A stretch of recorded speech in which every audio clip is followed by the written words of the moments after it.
কৃষ্ণক চিন্তি আজি ৰাসলীলাৰ পৰা ভিডিঅ'টো আৰম্ভ কৰি দিছোঁ। তো আপোনালোকে ভিডিঅ'টো শেষলৈ চাব বুলি আশা ৰাখিলোঁ। গা চা বেছি ভাল নহয়, যাৰ কাৰণে ভালকৈ ভিডিঅ' বনাব নাই পৰা। তথাপিও আপোনালোকে যি পাৰিছোঁ দেখাইছোঁ।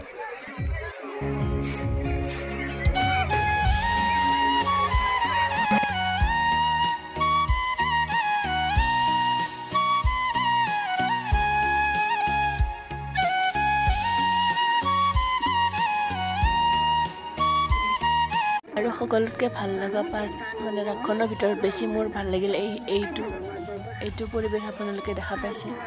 এয়া তাৰমানে কি আইতাই নাতিনীয়েক হতক মানে কি সাধু শুনাই আছে ৰাতি বিচনীৰ বাঁহ লৈ কেনে।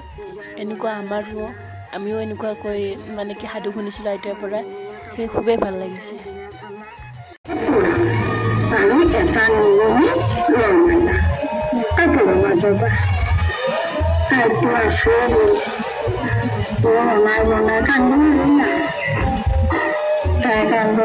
বান্ধৱীকেইটাই খুচুৰাকে বুজাই বনাই ৰাখিলে এনেকৈ বান্ধৱীয়ে কাপোৰ পিন্ধি তাই বিয়া খালা চাই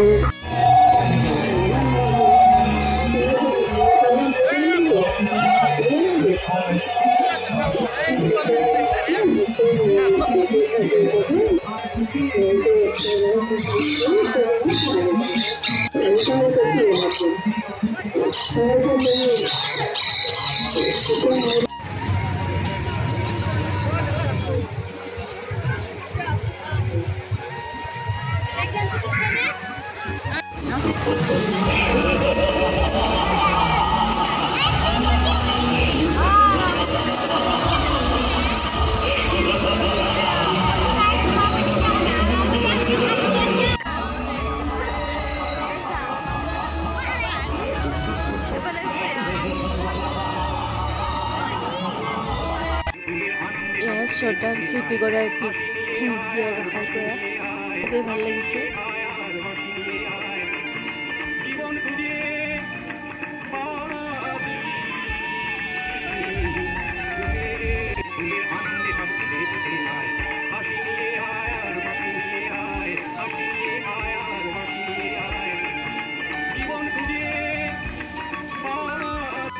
এতিয়া আহিলোঁ অলপমান মেলাৰ ফালে। মানে মেলাত বিভিন্ন ধৰণৰ চকৰি এইবিলাক আহিছে আৰু তো এইবিলাক চাওঁ।